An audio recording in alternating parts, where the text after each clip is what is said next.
Анализ вакансий на биржах труда Казахстана позволил определить топ самых востребованных профессиональных областей в текущем году. Согласно исследованию, в 2018 году самыми востребованными были специалисты сферы продаж, на них приходится 24,5% всех вакансий. Сюда относятся менеджеры по работе с клиентами, работники розничных торговых сетей и специалисты прямых продаж. Следующей по востребованности является сфера бухгалтерских услуг, на которую приходится 10,9% вакансий, в числе которых бухгалтеры и специалисты по первичной документации.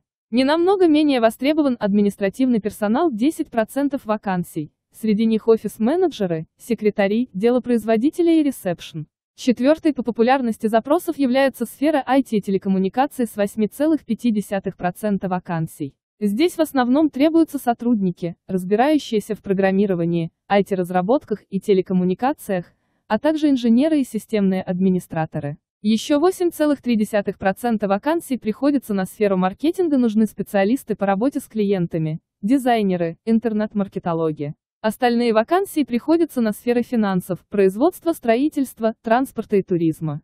При этом от специалистов почти в половине случаев требуется опыт работы в профессиональной сфере от года до 3 лет.